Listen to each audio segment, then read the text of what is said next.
আগামী 21শে জুলাই ধর্মতলায় ঐতিহাসিক শহীদ স্মরণ সমাবেশকে সাফল্যমণ্ডিত করে তোলার লক্ষ্যে আজ ফলতি বেলিয়াঘাটা অঞ্চল তৃণমূল কংগ্রেসের উদ্যোগে 21শে জুলাই প্রস্তুতি সভা অনুষ্ঠিত হয় আমিনপুর বাজারে।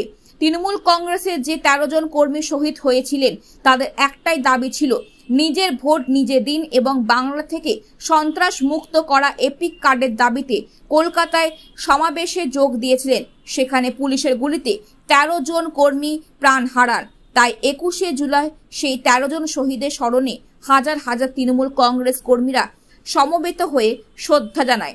এদিনে অনুষ্ঠানে উপস্থিত ছিলেন ব্লক সভাপতি শম্ভু ঘোষ, পঞ্চায়েত সমিতি সভাপতি মনোয়ারা বিবি, প্রাক্তন পঞ্চায়েত সমিতি সভাপতি ইফতিকার উদ্দিন, পঞ্চায়েত সমিতি সহসভাপতি মেহেদি হাসান, জেলা পরিষদ সদস্য সাবিনা খাতুন, পঞ্চায়েত উপপ্রধান নজিবুর রহমান, প্রাক্তন জেলা পরিষদ সদস্য আব্দুর রহুব, তৃণমূল নেতা রেজাউল করিম ঝন্টু ও তৃণমূল কংগ্রেসের কর্মীবৃন্দ।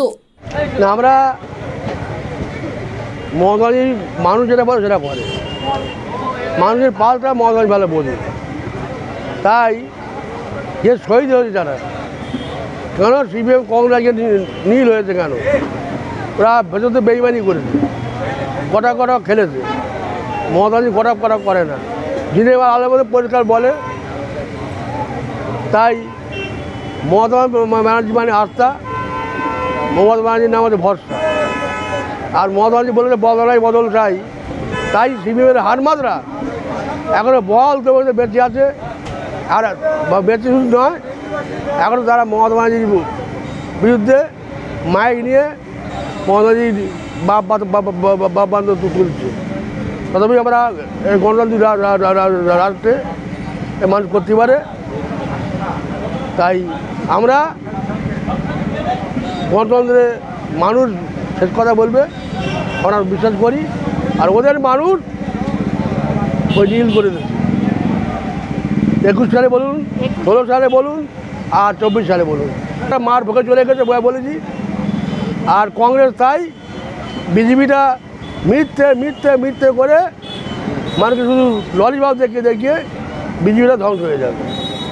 আর বিজেপিরা সুকান্ত, দিলীপ এরকম করতে করতে করতে করতে ওরা শেষ হয়ে যাবে ওদের। আর 35 বলে হয়েছে 12 তো ওটা আরও কম, 2-3 কমতো। সুকান্ত মজুমদার রাত্রিবেলা জিতেছে, 5-7 বলে জিতেছে, এই যে 10। ওসব কারোর কথা পরোয়া করি না, কারণ ও তো মানে বেইমান, বেশঘাতক একেবারে। উনি একটা টিএমসির খেয়ে পরে গোছানো হয়ে গেছে, জেলে যাবার ভয়ে উনি আজকের বিজেপিতে গিয়ে চলে গেছে অসীন মেশিনের মতন। যেটা অসীন মেশিনে ঢোকে সেটা পরিষ্কার ছাপ হয়ে যায়, মনে করছে আমি পরিষ্কার ছাপ হয়ে গেছি।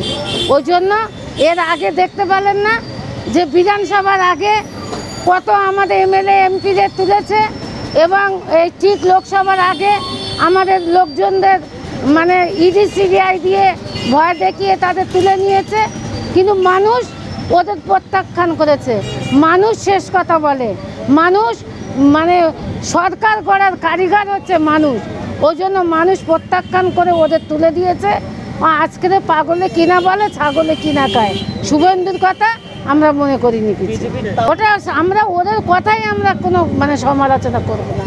ওরা দেখে নেবে, ভারতবর্ষ কাঁপিয়ে দেবে। বাংলার নেত্রী, জননেত্রী আজকের যেভাবে 13 জনকে হত্যা করেছিল বামফ্রন্টের পুলিশ, আজকের সেই 21শে জুলাই কাঁপিয়ে দেবে।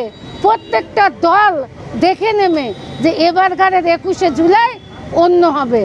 জুলাই আসলে এমনি আমরা অ্যাকচুয়ালি 21শে জুলাই তো আমাদের একটা দুঃখের দিন, কিন্তু আমাদের আনন্দ হয় যে কখন আমরা ধর্মতলায় যাব শহীদের স্মরণে। এই জন্যই মানুষ এবং আমাদের কর্মীরা সবাই আনন্দে উত্তল হয়ে যায় যে কখন ধর্মতলায় যাব। নো এপিক নো ভোট, যার জন্য আন্দোলন করেছিলেন 13 জন শহীদ হয়েছিল, কি বলবেন তাদের উদ্দেশ্যে? হ্যাঁ, যা এই যে আইডেন্টি নো আইডেন্টি যে ভোটার পরিচয়পত্র, এটা একমাত্র ভারতবর্ষের মধ্যে মমতা বন্দ্যোপাধ্যায় আন্দোলন করতে গিয়ে 13 জন তাজা শহীদ যুবককে রক্তাক্ত করে দিয়েছিল সিপিএমের হারমাত, একদিকে সিপিএমের এক ধরনের পুলিশ, এদের নেতৃত্বে তাদেরকে মেরে দেওয়া হয়েছিল। সেই থেকে মমতা বন্দ্যোপাধ্যায় নিজে চিন্তা করেছিল এই 13 জন শহীদের জন্য এই 21শে জুলাই শহীদ স্মরণে দিবস ডাক দেওয়া হয়। দলের নেত্রী আমাদের মমতা বন্দ্যোপাধ্যায় যখন বাংলা পরিবর্তন হয়েছে 34 বছরের বাম ক্ষমতার পরে, শুধু শহীদদের পাশে তো অবশ্যই আছে দিদি। আগামী দিন দল যতদিন থাকবে ততদিন দিদি শহীদদের পাশে থাকবে এবং আমরা আছি।